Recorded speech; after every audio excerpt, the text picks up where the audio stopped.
महिला उपसभापतिमा रोचक भिडन्त सोभिता र तोसीमा आम्ने सामने कसले मार्ला बाजी। राष्ट्रिय स्वतन्त्र पार्टी रासोपाको महिला उपसभापति पदका लागि प्रतिनिधि सभा सदस्य डाक्टर तोसीमा कार्की र सोभिता गौतम बीच प्रत्यक्ष कडा प्रतिस्पर्धा हुने भएको छ र बिलामी छानेको सहमतिमै नेतृत्व चयन गर्ने प्रयास सफल हुन नसकेपछि दुवैले महिला उपसभापति पदमा उम्मेदवारी दर्ता गरेका हुन्। दुवै नेत्री 2079 सालको प्रतिनिधि सभा निर्वाचनमा प्रत्यक्ष निर्वाचित सांसद हुन् र पछिल्लो निर्वाचनमा पनि जनमत सुरक्षित गर्न सफल भएका थिए। हाल सोभिता गौतम संघीय सरकारमा कानुन मन्त्रीको जिम्मेवारीमा रहेकी छन् भने डाक्टर तोसीमा कार्की पार्टीको संसदीय भूमिकामै सक्रिय छिन्। बिहिबार सम्पन्न केन्द्रीय सदस्य निर्वाचनमा सोभिता गौतमले 2594 मत प्राप्त गर्दै दोस्रो स्थान हासिल गरेकी थिइन्। डाक्टर तोसीमा कार्कीले 2257 मतसहित पाँचौं स्थानमा रहेर बलियो उपस्थिति देखाएकी थिइन्। यही मत परिणामले महिला उपसभापतिको प्रतिस्पर्धालाई थप रोचक बनाएको छ। महिला उपसभापतिको सम्भावित दावेदारका रूपमा चर्चामा रहेकी समीक्षा बास्कोटाले भने उम्मेदवारी दर्ता गरिनन्। रासोपाको नयाँ नेतृत्व चयन अन्तर्गत उपसभापति, महामन्त्री र सहमहामन्त्री पदका लागि आज मतदान हुँदैछ। महिला उपसभापतिमा हुने सोभिता तोसीमाको प्रतिस्पर्धालाई महाधिवेशनकै सबैभन्दा चासोका साथ हेरिएको निर्वाचनमध्ये एक मानिएको छ। दशकौंसम्म राजनीति को मित्र को शत्रु भन्ने चस्माबाट हेरियो, तर राष्ट्र निर्माणको राजनीतिमा दलहरू एकअर्काका शत्रु होइनन्, बढीमा विचार, कार्यक्रम र प्राथमिकता फरक भएका प्रतिस्पर्धी हुन्। लोकतन्त्रमा चुनावी प्रतिस्पर्धाको अर्थ राष्ट्रका आधारभूत प्रश्नहरूमा पनि मतभेद हुनु होइन। हाम्रा साँच्चै साझा शत्रु गरिबी, बेरोजगारी, भ्रष्टाचार, कुशासन, अशिक्षा र कमजोर स्वास्थ्य सेवा हुन्। युवाको पलायन, आर्थिक परनिर्भरता, उत्पादनहीन अर्थतन्त्र, राज्यप्रतिको घट्दो विश्वास अनि सामाजिक विभाजन र असहिष्णुता हुन् यो देशका साझा शत्रु। आजसम्म सत्ताको भागबण्डाका कारण सर्वदलीय सहमति भन्ने शब्द एकदमै बदनाम छ। हामी त्यो सहमति राष्ट्र निर्माणमा लगाएर त्यसको गरिमा फर्काउन चाहन्छौँ। उदाहरणका लागि शिक्षा। हामीलाई कस्तो नागरिक चाहिन्छ, कस्तो शिक्षा प्रणाली चाहिन्छ, यो प्रश्न केवल सरकारको होइन, समाजको भविष्यको हो। त्यसैले शिक्षा नीति राष्ट्रिय सहमतिको विषय हो। नागरिकको आधारभूत स्वास्थ्य अधिकार, स्वास्थ्य पूर्वाधार, स्वास्थ्य बीमा र गुणस्तरीय सेवा कुनै दल विशेषको मात्र चासोका विषय होइनन्। सडक, रेल, जलविद्युत, सिँचाइ, खानेपानी, डिजिटल पूर्वाधार जस्ता परियोजना, राष्ट्रिय गौरवका आयोजनाहरूमा हामी साझा धारणा बनाउन अग्रसरता लिनेछौँ। उत्पादन र रोजगारी, सुशासन, संविधान र निर्वाचन प्रणाली सुधार, परराष्ट्र नीति, राष्ट्रिय हित, जलवायु सङ्कट र प्राकृतिक स्रोतको उपयोगमा पनि सिङ्गो देश एकमत नहुने कुनै कारण छैन। हामी चाहन्छौँ सरकार बदलिए पनि राज्यको दिशा, आधारभूत नीति र राष्ट्रिय लक्ष्य नबदलियोस्। साङ्गठनिक जीवनका प्रवृत्तिगत समस्या, समूहवाद, गुटबन्दी र व्यक्तिवाद। स्थापना भएको 4 वर्ष पुगे पनि विभिन्न कारणले राष्ट्रिय स्वतन्त्र पार्टी अझै पनि राजनीतिक अभियानबाट संस्थागत राजनीतिक दलमा रूपान्तरण भइरहेको सङ्क्रमणकालमै छ। जनमतबाट हाम्रो शानदार संसदीय आकार त तय भएको छ, तर दीर्घकालीन राजनीतिक शक्तिको आधार लोकप्रियता मात्र हुन सक्दैन। त्यसका लागि त वैचारिक स्पष्टता, विधिमा आधारित नेतृत्व विकास र प्रभावकारी सङ्गठनात्मक संरचना अपरिहार्य छ। तर हामीले स्वीकार गर्नैपर्छ, केन्द्रदेखि स्थानीय तहसम्म जिम्मेवारी, उत्तरदायित्व र अनुशासनमा आधारित सङ्गठन निर्माणमा विभिन्न चुनौतीहरू देखिएका छन्। निजी फाइदाका लागि पार्टीभित्र नयाँ र पुरानाका नाममा खेल्ने प्रवृत्ति, गुटगत मानसिकता, व्यक्तिगत प्रभाव विस्तारको प्रवृत्ति र व्यक्ति केन्द्रित सोचले सङ्गठनात्मक एकता र विश्वासलाई चुनौती दिइरहेका छन्। मुहान जे भए पनि हामी एउटै नदीका हिस्सा हौँ भन्ने भावनाका साथ सहकार्य र सम्मानको संस्कार विकासमा पनि कमजोरी देखिएको छ।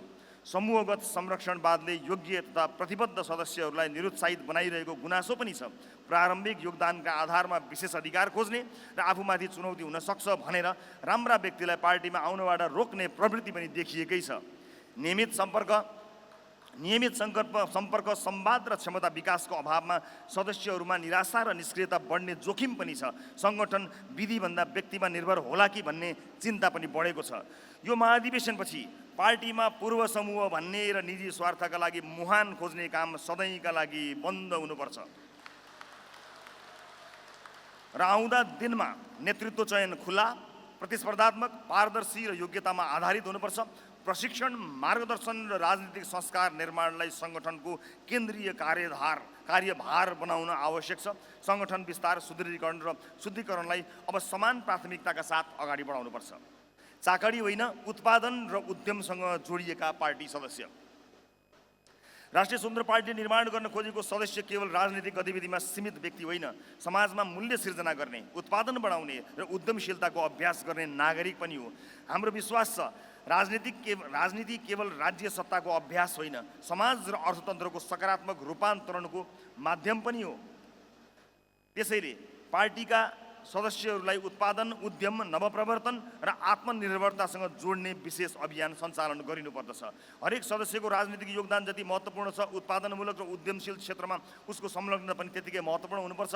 पार्टीभित्र सदस्यले सङ्गठन निर्माण, जनसम्पर्क, प्रशिक्षण वा सामाजिक अभियानमा गरेको योगदानको मूल्याङ्कन हुने भए चाहिँ उत्पादन र उद्यममा गरेको योगदानको पनि अभिलेख र मूल्याङ्कन गरिने व्यवस्था विकास गरिनुपर्नेछ।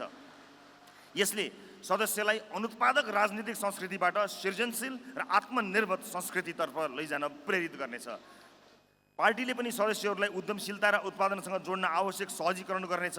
सिप विकास तालिम, परामर्श तथा सामूहिक उद्यमका अवसर, बजार पहुँच, लगानीकर्तासँग सम्पर्क तथा सफल अभ्यासहरूको आदान प्रदान जस्ता कार्यक्रम मार्फत सदस्यहरूलाई सक्षम बनाउने प्रयास गरिनेछ।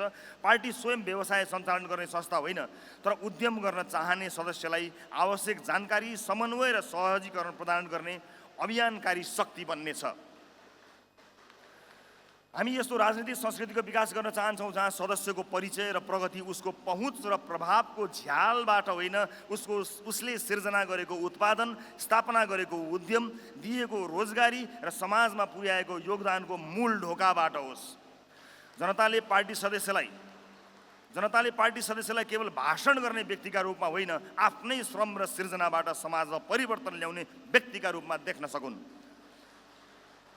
हामी चाकडी संस्कृतिको अन्त्य र उत्पादनशील संस्कृतिको विकासमा विश्वास गर्छौँ। हाम्रा सदस्य अवसरको व्यापार गर्ने होइन, अवसर सिर्जना गर्ने व्यक्ति हुनेछन्। पार्टीले त्यस्ता सदस्यलाई पहिचान गर्ने, प्रोत्साहन गर्ने र आवश्यक सहजीकरण गर्नेछ। उत्पादन, उद्यम र श्रमसँग जोडिएको राजनीतिक सदस्य नै आत्मनिर्भर नेपाल निर्माणको बलियो आधार बन्नेछ।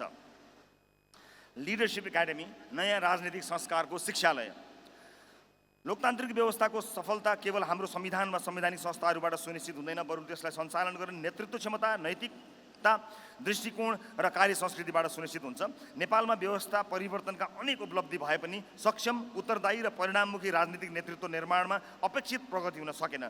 यही तितो यथार्थलाई स्वीकार गर्दै राष्ट्रिय स्वतन्त्र पार्टीले 2080 मङ्सिरमै जलेश्वर बैठकबाट लिडरसिप एकाडेमी स्थापना गर्ने नीति लिएको हो। लिडरसिप एकाडेमी पार्टीभित्र नेतृत्व विकास, राजनीतिक शिक्षा, व्यवस्थापकीय दक्षता तथा सुशासन सम्बन्धी ज्ञान र सिप अभिवृद्धि गर्ने संस्थागत केन्द्र हुनेछ। यसको उद्देश्य केवल उम्मेदवार उत्पादन गर्नु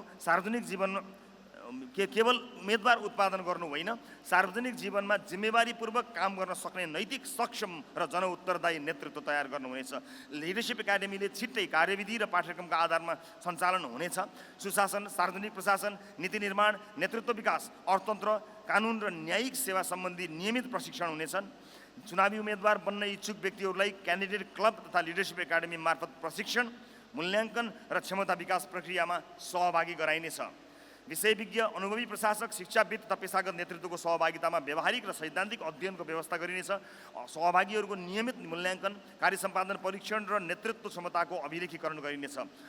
नैतिकता, पारदर्शिता, उत्तरदायित्व तथा सार्वजनिक सेवाको संस्कृतिलाई प्रशिक्षणको अभिन्न अङ्ग बनाइनेछ। आवश्यकता अनुसार एकाडेमीलाई प्रदेश तथा स्थानीय तहसम्म विस्तार गर्न सकिनेछ। यसको लक्ष्य स्थानीय तहदेखि सङ्घीय तहसम्म नेतृत्व विकासको दीर्घकालीन पाइपलाइन निर्धारण मात्र होइन, पार्टीका नीति, कार्यक्रम तथा वैचारिक बहसलाई अनुसन्धान र अध्ययन मार्फत थप समृद्ध बनाउनु पनि हो। हामीलाई विश्वास छ यो एकाडेमीलाई नयाँ राजनीतिक संस्कार, योग्य नेतृत्व र परिणाममुखी शासनको विद्यालयका रूपमा पछिसम्म स्मरण गरिनेछ। पुनः स्मरण गराउन चाहन्छु, लिडरसिप एकाडेमी थोरै पढ्ने, धेरै सिक्ने एकाडेमी हो र विगतमा सिकेका खराब राजनीतिक आचरण र संस्कार चटक्कै बिर्सने अनलर्निङ एकाडेमी पनि हो।